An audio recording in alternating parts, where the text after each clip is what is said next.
I want to ask Mike Zullo what he thinks about all this, working this case for so long, and what his gut tells him is going on here, because it's like total lies from them, totally crazy. This is such amazing news, and it's not like we need MSM to pick this up for it to be big. Normally, they ridicule and twist everything we say. I mean, we're talking 100 articles a day attacking us, 0 on this. That shows how scared they are. They're running scared. Mike? Hi, Alex. How are you? Good, friend. Thanks for coming on. What an amazing time to be alive. Yeah, yeah. You could. I guess you could look at it like that. You know, to put it in a nutshell, to address the question you just asked, we really don't know what is going on. We know that we made every endeavor to bring Mr. Montgomery, his information, to federal authorities. Like I said earlier, we contacted Larry Klayman for his assistance, and under the direction of Sheriff Arpaio, we brought Mr. Montgomery to Judge Royce Lamberth, who used to be the head of the FISA court. Judge Lamberth was the FISA judge that authorized the bin Laden wiretaps in his living room at 3 o'clock in the morning. And we got him there. The dilemma was, for all involved, is where do we go with this? Mr. Montgomery, during his tenure as a contractor, the FBI, and this is in court documents, had illegally executed a search warrant on his home with fabricated affidavits to a judge. And that was all bared out in a trial. He did not, for obvious reasons, trust the FBI or want to work with the FBI. That posed a problem for us, because the only other place we could have gone to at that time would have been the Department of Justice. And I believe at that time it was still Eric Holder. That was a problem. We didn't know where to take it. As this unfolded, Larry Klayman was successful in persuading Mr. Montgomery to talk to the FBI, which he did. My understanding, you'll have to clarify this with Larry, is Mr. Montgomery brought in a sampling of some documentation that the FBI vetted. In return, they contacted him and gave him what is known as production immunity. And he brought in, I believe it was like 600 million records. He provided them that information. Some time goes by, and they call him back, and they now gave him testimonial immunity. That's right. It's reported 47 hard drives, 60 million pages of information. I mean, this is just unbelievable. This is way bigger than anything WikiLeaks or Snowden ever had. And now we're checking the data. It's all real. There's no way this guy had this. These are real databases. Well, and you know, that's the perplexing part of all of this. This was exposed in a civil proceeding as a side issue. It was put out there in the public. Information that was gathered was turned over to plaintiffs' attorneys. It was turned over in open court. It was put on big By the way, monitors. I was just corrected. I apologize, Detective. It was 600 million. Excuse me, 600 million. I misspoke. Go ahead. Yeah, it was put out there for the world to see. The documentation you have now was actually leaked by ACLU attorneys to the press out here in Phoenix, one particular left hard-leaning publication. I had recorded conversations with Mr. Montgomery in our very first meetings with him, because we didn't know him. We didn't know if he was even real. And they leaked that information. And when the ACLU attorney stood up in federal court and said she did it, there was not even an admonishment. Nobody seemed to care. Wow. This information was turned over at that point in time. My understanding is Mr. Montgomery brought information that he did not share with us. And I want your audience to understand what we were trying to accomplish. We were not looking for classified information. What we were trying to do was validate some of the claims of Montgomery through the civilian side of this. In other words, you claim you have this civilian information. Let us vet it. Let us find out. So you spot check different info randomly that he obviously, you know, can't just go and guess what you're going to spot check. And what'd you find? The personal information on a lot of the 151,000 people was absolutely correct, although none of them can identify the bank accounts that were alleged to be theirs. That gets to be very interesting, because those bank accounts, it is suspected that they are actually fraudulent transactions. Every one of those bank accounts had accounts in it with high speculative real estate, gas and oil, stock plays. So we're talking about a lot of derivative, speculative things being done in other people's names. Correct. Correct. That's all been turned over. Everything involving this case has been turned over. And for 2 years now, since Mr. Klayman brought him to the federal authorities, the FBI, we have heard nothing. Nobody has said that this information is garbage, and nobody has said it's creditable. So we don't know, as within our jurisdictional powers, we don't have the jurisdiction to further this. This had to be done on a federal level. And that's where it stands today. What's bringing this to the forefront now is the fact that a lot of stuff that Mr. Montgomery told us, and you have to understand, there are conversations that take place. Mr. Montgomery had alerted us to things, and I gave you one highlight yesterday of the attorney-client privilege breach that Mr. Snowden did not release for about 3 or 4 months after Mr. Montgomery alerted us to this, that start to manifest in the news. And now today we're seeing a lot of information come out in the news, things that Montgomery told us were going on. Sure. Why did Montgomery come to you?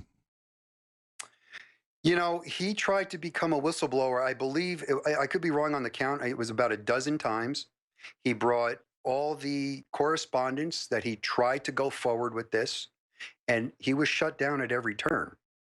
And Mr. Montgomery... Sure, and I mean, it sounds like this is when Snowden had first been coming out a few years ago, so probably all that probably added to him wanting to then get it out.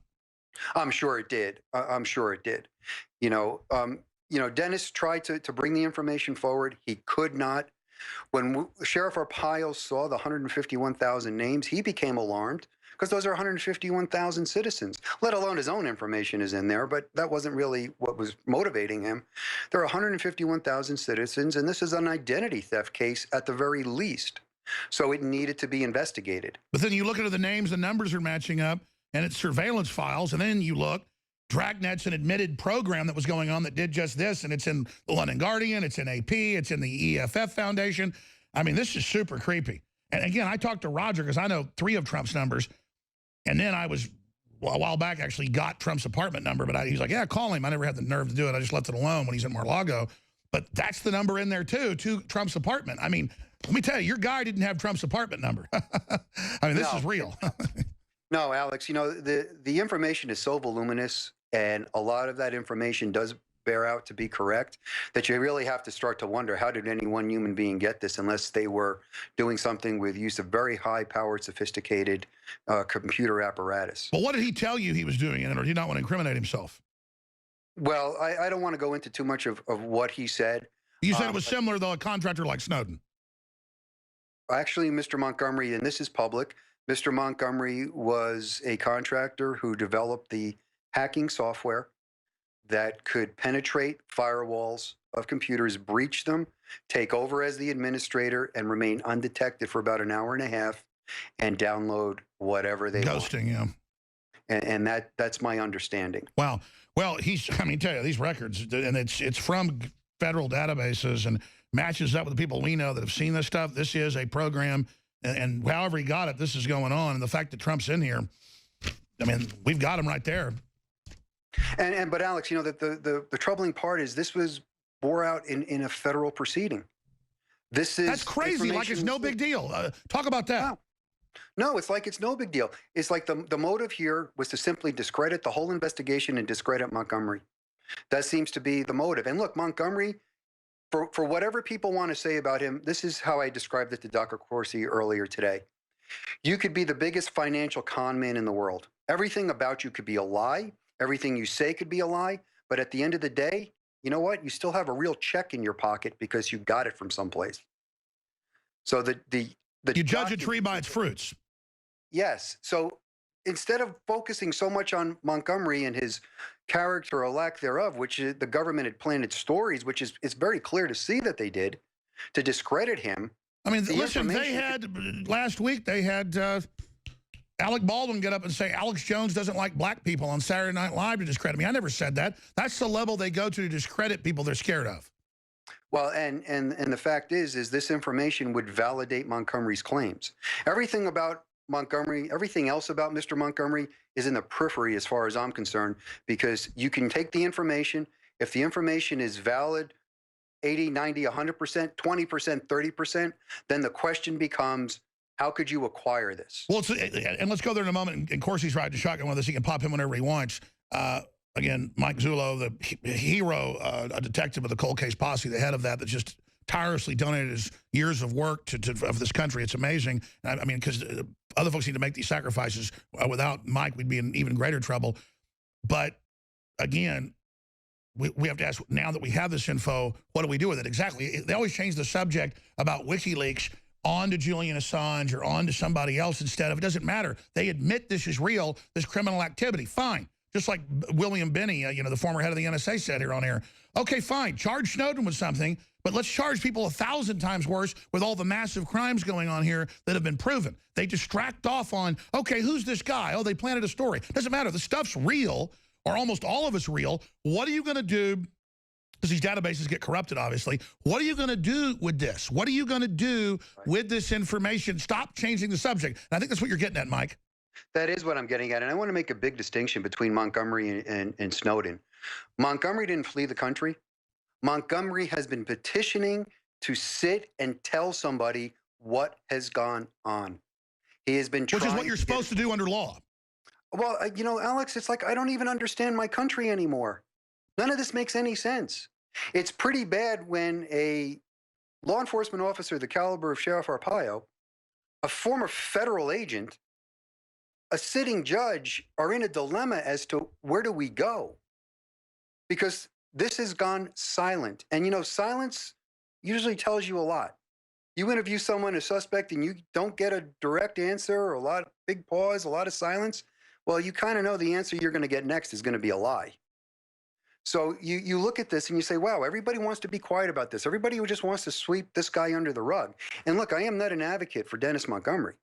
I know the amount of time and effort Detective Makowitz and I put into this. I know the time and effort the sheriff has put into this. I know the time and effort Larry Klayman has put into this. And all we're asking is, please look at this and let us know, is this true? Because if this is true, our problems are far greater than anybody. And let's not forget, Larry Klayman's the guy that got the big ruling against the NSA that stopped it for 3 years. Another incredible hero, and all he gets is demonized. And nobody wants credit here. That's the funny thing about Klayman or you or anybody. But I was asking you, how do people help you? You're like, nothing. I'm just donating my time. I'm just doing it. It's just crazy to know there's people like you and Klayman and others out there. I want the audience to understand. I don't want to get into this because it just gives the enemy, what they want. But let me tell you, there's a lot of stuff going on behind the scenes. They are royal pissed. All hell's been breaking loose around here since last week. I'm too busy just doing the show and working every day to pay attention. I see our reports are coming out. I know they're coming. We just put them out and we know they're true. But believe me, folks, we could not be here next week. That's how dangerous this is. Stone could be dead. They're trying to kill him right now. They don't want him testifying. They want to make him the bad guy and then kill him. And I don't want to just get into it all because it's over the top, okay? It's like a spy movie. People want Americans to stand up and fight. We're here doing it, okay? And I'm not doing it because I'm some hero. I'm not going to be a slave of these globalist criminals. My instinct is to fight them. Just know this. Trump is up against stuff far worse than the election now. You want men to fight and women to fight? We're doing it. And what we need you to do is to pray for us and to get these articles and information out to local talk show hosts, local papers, anybody that's honest, to look at this and to do something about it. Because if they can get away with this, the sky's the limit. I mean, listen, they're so arrogant, folks. They had the CIA director 2 days before Trump fired him tell him on TV, the president-elect needs to watch his mouth like a gangster. Mike, and I've got Corsi here too. Corsi's polite, but if he's got other points. But Mike, other points that are important. Well, I think, Alex, the other thing that is really, really scary in this whole thing is it appears to me that our federal government, what we recognize as our federal government, is rogue, is powerless to stop this. Trump's in there and Sessions is in there, and they're all in mutiny against him, doing whatever they want. Well, and there are good people in the CIA, Absolutely, and the NSA, and the FBI. And, we don't have whistleblower protection laws that truly protect these people. We don't have any way to have people come forward when this kind of activity is going on because they're going to be publicly destroyed. They're going to be destroyed for their life. And these people can't come forward. So, look, we have patriots in the NSA, CIA. My hat is off to those guys. They do stuff. Sure, the media always acts like we're saying they're all criminals when we bash the high level. We're not. They call it controller level crime. It's the top people. That's what it appears to be. And there are rogue entities within there that are doing this. Go ahead, Jerry. Do you want to say something? I think I hear. Yeah, I want to say, look, I've worked with Mike now for since 2011. We worked together. We have too. And I want to say that Mike's as honest as they come. He does not want to be doing this. I mean, we've been working on this for days and actually a couple of weeks. And Mike, it's like, pulling teeth. He has other things to do. He's not even in the sheriff's office anymore. He has a life to lead and family to take care of. He doesn't need to be doing this. And it takes great courage for him to do it. I'm telling you, Mike speaks the truth. It's carefully put together. He's not going to tell you something is so. Sure, the audience knows that, Dr. Corsi. So what do we do? What do we do with this? This is bombshell. Just on Arpaio, it's over the top. With Trump, it's over the top. What I want to do, where I'm, we got to understand that Sheriff Arpaio has the potential here to go to, prison, to go to jail for 6 months on a trumped up charge where the. And if they can get him, they can get us all.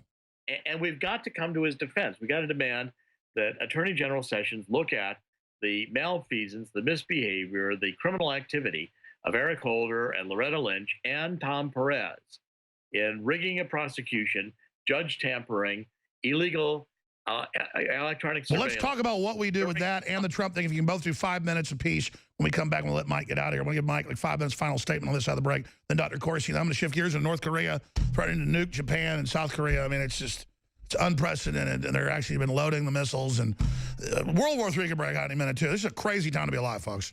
Mike, I want you to have a chance, and also Dr. Corsi, to have a chance. But Mike Zullo, again, the former head of the cold case posse for Sheriff Arpaio, that Soros, again, the usual suspects, Soros is number 2 guy, put all their money, what was it, 30-something million against, and all these attacks on other sheriffs, like Clark up in Milwaukee.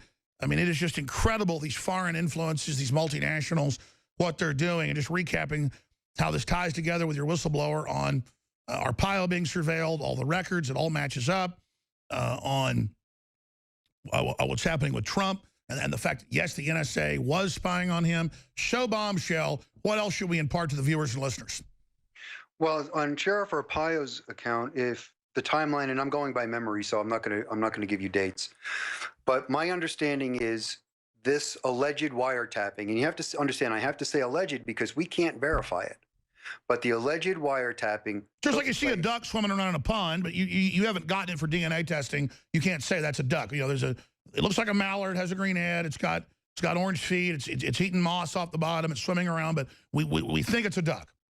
Correct. And this is when they were pursuing Sheriff Arpaio under a criminal charge. That criminal case was dropped. And at the same time, the individuals that were propelling that case moved over to a private law firm. And then out of the clear blue, a civil proceeding ensued. Now, my understanding is during that criminal case, Sheriff Arpaio's attorneys requested from the DOJ their discovery. And they were told point blank, you are the discovery, you're not getting anything. But then they dropped the case. And you have to ask yourself why. Was it possibly because they were up on the phones and they couldn't disclose they were up on the phones? I mean, nobody knows. And the civil thing is really nothing more than a doorway under the old administration to gain entrance into sheriff's offices, law enforcement offices, and federally control them. That was the goal. And now you have Jeff Sessions who's coming out saying, we're not going to do that anymore.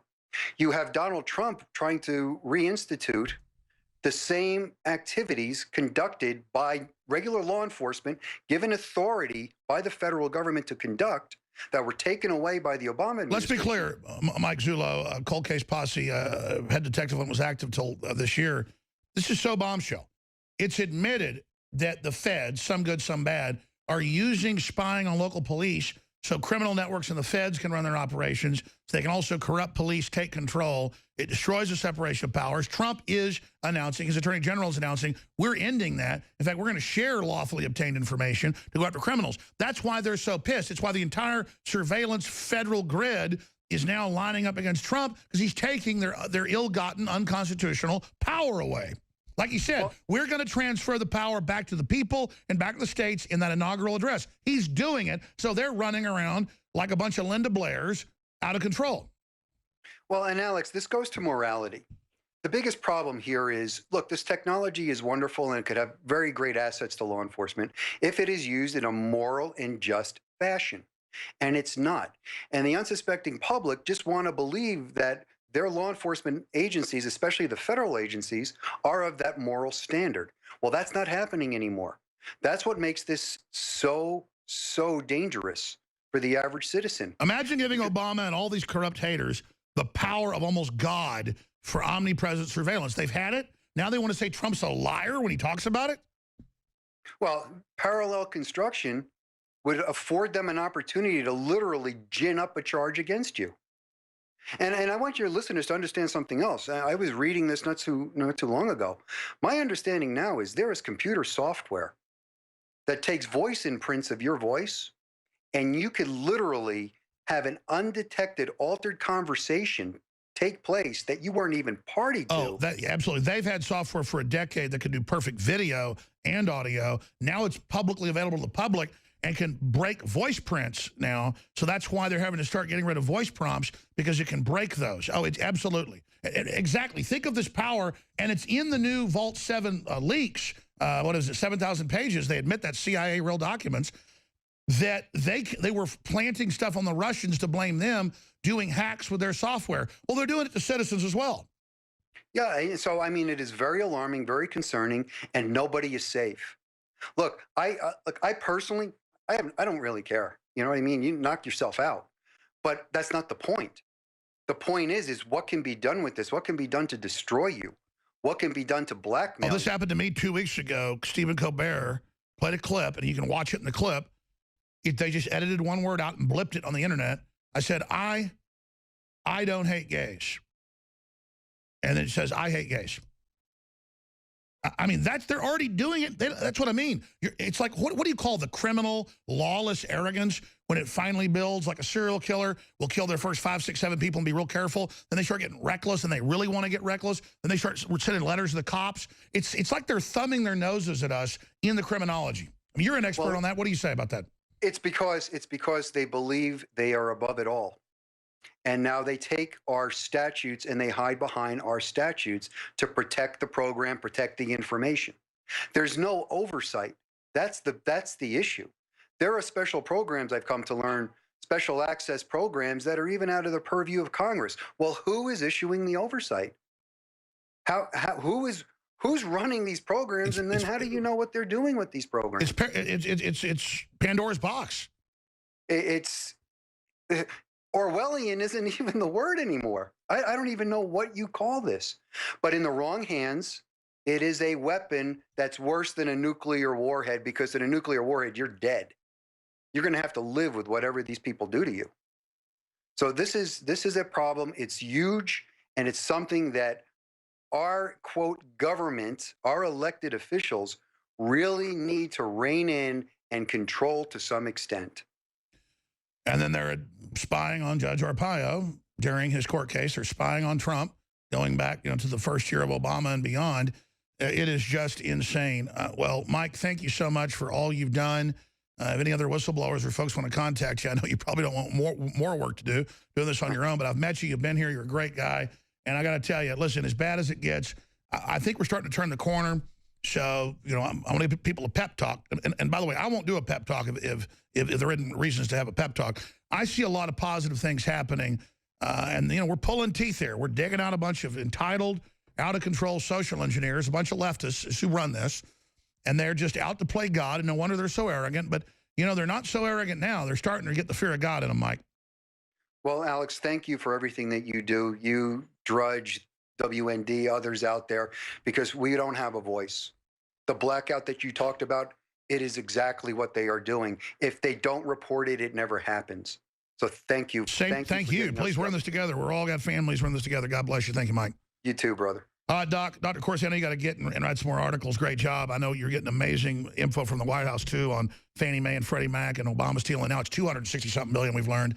I mean, and your articles are all so powerful, and either from high-level leaks or the White House, pointing out what needs to be looked at. Notice everything you write for us, everything else we write gets picked up in the news. Everything you write, you get total blacklist, which shows you are really on target, my friend. So I want to thank you and thank Drudge and everybody else, because we are in this together. But thank God for Drudge. I don't know how they're going to ignore. Let's put drudgereport.com up. I think it's still the middle column. It's been up since 4 o'clock yesterday or 5 o'clock.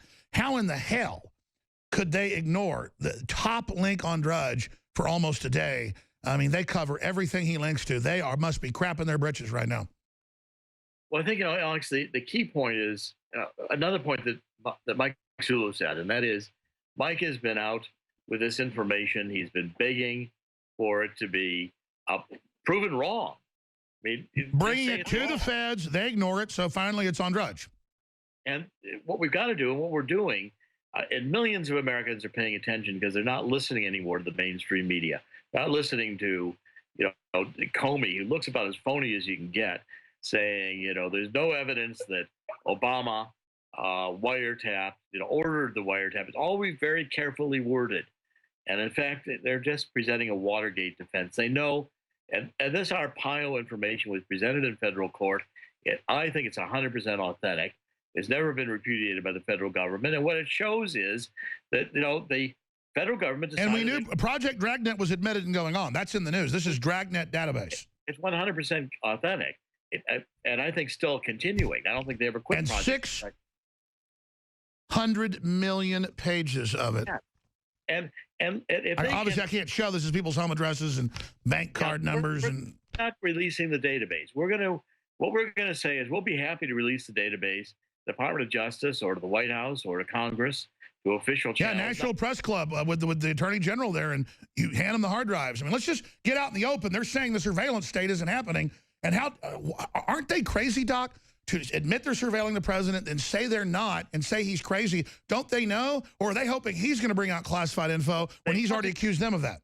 They want to discredit Trump before he has the opportunity to reveal all this. What you've got is the Department of Justice under Holder and Lynch saying they could prosecute a sheriff. They could rig the trial. They could wiretap. They could judge tamper, get away with it, and one way or the other find a way to put him in jail. Now, if that's the standard of justice in the United States of America, we're all in danger because that's targeting, using all these effective tools of surveillance, lying about it, illegally, unconstitutionally using them. And then if the president dares put it out or mention it, then they discredit the president. Sure. It's the deep state being in charge. Let's back off of this for a minute. Our government has been sold out to the Communist Chinese. I mean, I don't just say that. I told people 6 years ago they were buying up Hollywood. Now it's all over the news. All the intelligence ops I know, high-level people, you name it, China, China, China, it's the threat. Trump knows that. Nothing against the Chinese people, the horrible Communist Chinese that rule them, not Russia. Russia's not the issue. Radical Islam and China are the issues. China, quite frankly, worse than radical Islam. As a total threat, they're threatening to nuke the United States and their own peoples daily. North Korea has never been more belligerent, threatening to load missiles with atomic bombs to hit Seoul, South Korea, or Tokyo, Japan. Tillerson has said, they load those missiles, we've got to hit them. We've got cruise missiles 5 minutes off the coast, supersonic, Mach 7, ready to Mach 7 that's classified above that word is they got like Mach 12. And so they can take them out in a matter of 60 seconds probably. They load those missiles. The world's never been in a more crazy position before Trump got in, but the elite seems to be accelerating it to stop nationalism like some world war will save them. What the hell's going on here? Well, it's the left is losing. The globalists are losing, and they're desperate to destroy Trump, which they're trying to do with this Russian nonsense. They're trying to do with that he wasn't wiretapped. What we're doing is we're showing the evidence. Yeah, Trump was under surveillance since 2004. Sure, so what do we do to rally around him and stop them now? Pelosi doesn't even know who's president. Maxine Waters thinks Russia invaded Korea. We can't let these lunatics destroy us. We have to demand, and I want to start with demanding that Sheriff Arpaio get a new trial, that he gets the Department of Justice gets involved.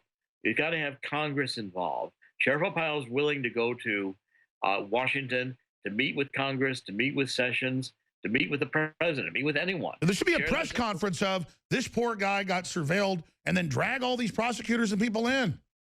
Right, and show that, this was criminal activity behind Holder, Loretta Lynch, Tom Perez. Now he's just going off and being head of the DNC. Yeah, I've never talked about this because it just gets too crazy, but there have been federal court cases and stuff where people are being surveilled, so they're being surveilled while they're talking to me, but then it's in the file that I'm under surveillance as well, and I get sent this stuff from lawyers in the cases, and I'm just too busy to even mess with it, but it's real stuff. I mean, I've already seen all this NSA surveillance on me for years. Well, you're in the file. We showed you your records. Of course I'm being watched and listened to, but exactly. But yeah. And, this is the point, is that they lie, to the NSA, the CIA lie, because they know, you're going to believe them. The average person's going to believe Comey. They're going to believe, Clapper. They're going to believe, because they wouldn't think these people would lie.